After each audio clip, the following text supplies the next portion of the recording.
abusia mi cha na mi sanso mu akwa basonko so enfa me channel so abusia fo ha eda so aye be media gh abusia be so wa se enani dedi connect channel so a ye be so wa so be subscribe like na abusia wa bo so ahia for person bi atie no anya bi atie eyade a eye the minority leader honorable Alexander Afenyo4 abusia ene waye ade bi ewo eye parliament na de na ye papa yi aye yenko na yentie ne asi ewo eye parliament na abusia ye wi a ya bomodin pa na ya kire ya adwen ewo eye comment section ho ha eda so aye be media je chabusa me fasa akonya we so e ma wo eye official pa yes me ma wo official pa yentie ne call so ewo eye parliament na sisi a ye da se.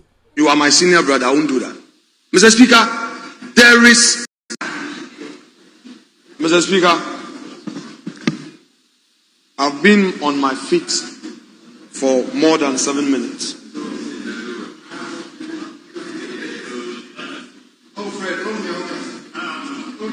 Mr. Speaker, we come into this chamber to respect the chair. We don't come here to disrespect the chair. But Honorable Minority Leader, you don't insult the chair and create the impression that you are respecting Mr. the Speaker, chair. Nobody has insulted you. In all humility, nobody has insulted you. And if I have so done, I would readily apologize to you. I would not insult you. You are my senior brother, I won't do that. Mr. Speaker, there is a growing trend in this chamber. It is us in the minority who will speak about it. Bills are brought. We are hurried and rushed. We are told that this thing is being done under certificate of urgency. Yesterday when it was introduced, we raised a concern. The committee has done a report. I am the leader of my side. This is the first time I am seeing this. When I was majority leader, at least the practice then was that ministers would give the bills to leaders to peruse even before their table. Ask Honorable Kofi Adams. We have a very good working relationship. Ask him whether he has ferried this bill, at least to me. I am seeing it the first time. I have issues. When you are making a point and you are being rushed, Honorable Harun Edrusa has been a leader before. We work together. He knows. Let us be sometimes very fair. Honorable Kofi Adams, he knows me. You have an important bill. You don't engage. You come in and then you say certificate of urgency. We want to interrogate issues, and as if you want to obstruct government business, you want to frustrate it. Mr. Speaker, it doesn't work. And I will say it. I will never disrespect you. But what we are doing in this chamber does not help the cause of democracy. What is the rush? Where are we rushing to? What is the urgency? If the minister knows that this thing is urgent, all this while, so why do you come within 24 hours? You say because a lot of changes were done at Winnowing. It is presumed that nothing can be raised. Mr. Speaker, no. The matter I raised, Mr. Speaker, with respect, if you want to stop me, I would put off my mic and sit down. I won't challenge you. Yes. You want to stop me? Yes. Very well. Yes. Honorable members, we are all human beings. We have done up to clause 20 something. You know the rules. If a question is put on a clause, though a consideration, the rules are relaxed. You came and you took me back from clause 20 something to clause 3. And when you took me to clause 3, magnanimously, I allow you, bending all the rules in your favor. Now, what we do at consideration stage is you look at the provision. If you disagree, you propose an amendment. But you came saying you are seeking for a clarity. The minister should clarify for you. The minister has clarified. You have rightly indicated that based on the clarification, you want to propose an amendment. Instead of proposing an amendment, you engage in an argument. Honorable members, then you are saying, I am putting up an attitude. I took offense from the use of the word attitude. And I think I have not done anything negative towards you. And indulging you to take me from clause 20-something to clause 3. Is that the attitude that I have shown to you?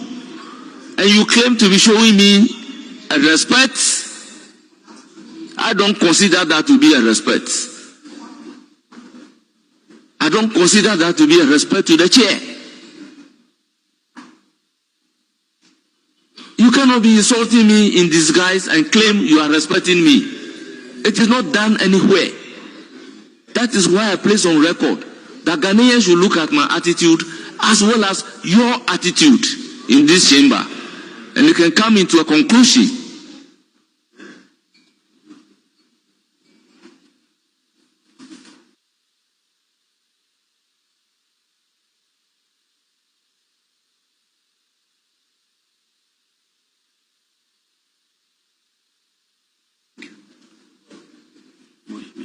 Yes, let me hear you.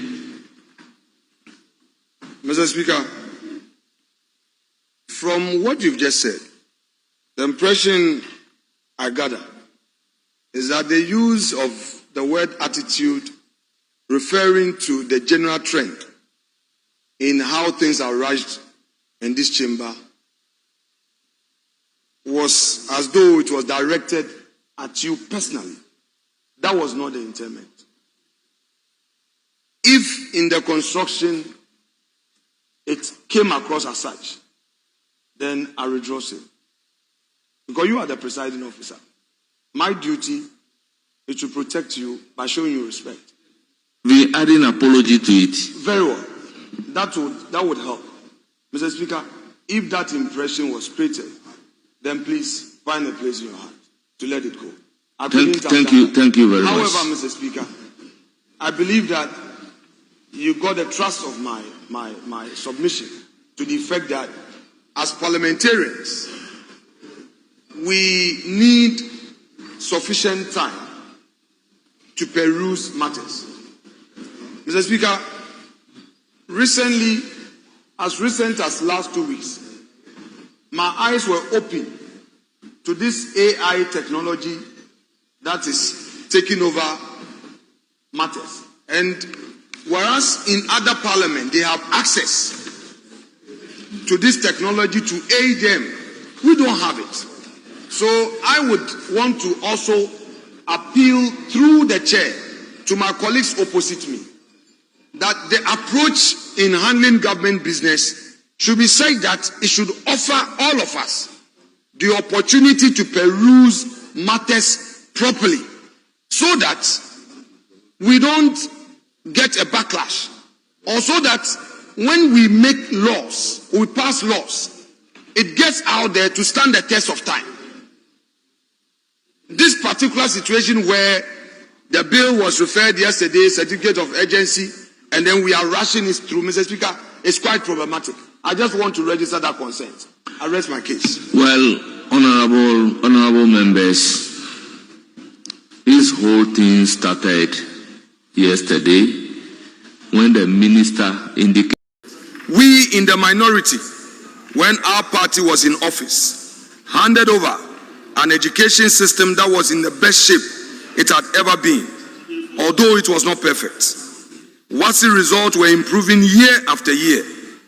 Our free SHS policy by Nana Addo Dankwa Akufo-Addo had opened doors for millions. Our investment in infrastructure, teacher training, and curriculum reforms were bearing fruits. We were building a future. But what has happened in less than a year? The 2025 WASI results tell a story that should shame every one of us in this chamber, especially those of our friends in government. 220,000 candidates failed core mathematics. Let that number sink in. More than half of all students who sat for the exam. The worst performance in 7 years. F9 rates have exploded. Pass rates have collapsed. The failure rate has quadrupled compared to last year. Mr. Speaker, these are not just numbers on spreadsheets. These are children who studied late into the night. These are parents who sacrificed to pay for extra classes. These are teachers who did their best with fewer resources and less support. These are 220,000 doors slammed shut, universities deferred, career paths blocked, future dimmed. The so-called apostles of reset promised transformation. What they have delivered is devastation. We left them an education system that was rising. They have driven it into the ground. When our children fail, Ghana fails. When we destroy the ladder that lifts the next generation, we destroy the nation's tomorrow.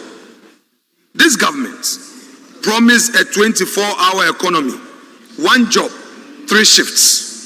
Where is it? That promise has been a massive failure, a disappointment, a slap in the face of the youth. Mr. Speaker, Ghana cannot afford to keep its youth idle. The saying is old but true. The devil finds work for idle hands. Is it any wonder that youth-related violent crimes are increasingly in the press?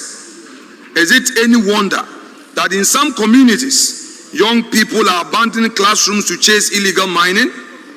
Is it any wonder that betting shops are now filled with elderly youth gambling away their future? When 1.3 million young people have nothing to do, when youth unemployment reaches 32.5%, when graduates cannot find work and school leavers see no future, that is a national security threat. Mr. Speaker, a political party does not exist merely to win power and reward its big men with ministerial posts. A party does not exist to enrich cronies and appoint party loyalists to comfortable positions. A party exists to govern, and the test of governing is not how many jobs you create for your friends. It is how many jobs you create for the people. The real measure of a government's thinking capacity is whether it can roll out policies that unleash the energies of the youth, policies that turn frustration into productivity, policies that give hope instead of despair. This government has failed that test. It has presided over collapsed education. It has watched youth unemployment soar. It has offered no credible plans for job creation. It has expanded budgetary allocation to the presidency for payment of salaries, while the real sectors of the economy get paltry amounts. This government must wake up. It must understand that its first duty is not to its party apparatus. Its first duty is to the young people of this country. And if it cannot create jobs, if it cannot offer hope, if it cannot give our youth a future, then the question that begs for an answer is, why did it seek the mandate of the good people of Ghana with lofty promises? Mr. Speaker, let me now turn to the attacks on our democracy itself. Manipulation of parliamentary representation. We have seen clear manipulation of parliamentary representation through our courts, and I dare say, on behalf of the minority, that democracy rests on one sacred principle: the people, not because the law was unclear, but because the haste was dangerous. In Suhum, another attempt was stopped by the High Court before it could succeed.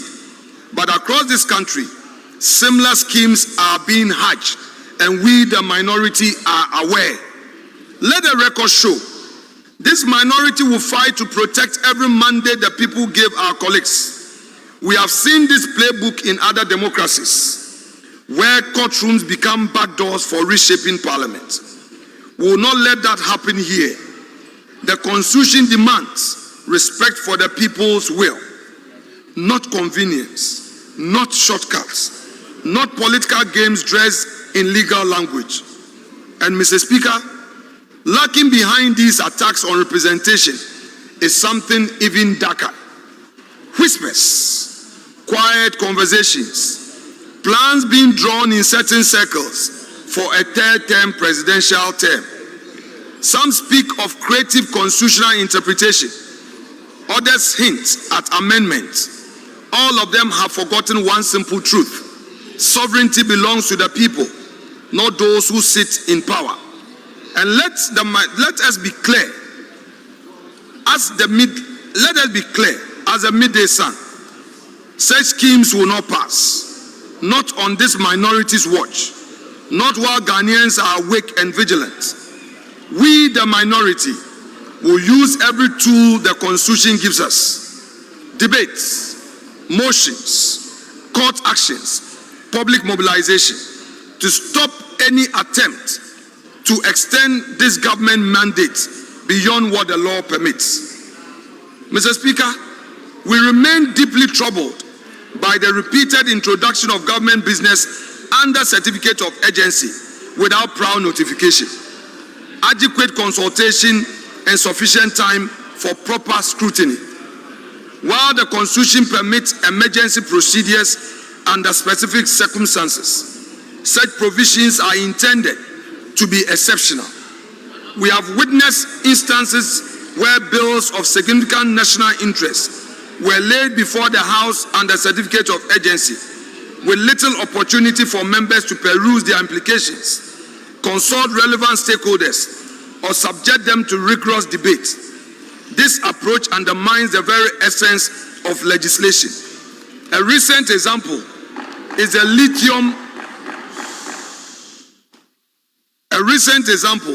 lithium agreement, which had to be withdrawn. The minority sounded alarm, but it was ignored. Eventually, when civil society echoed our views on this House floor, government took a U-turn and came to eat a humble pie, leading to the withdrawal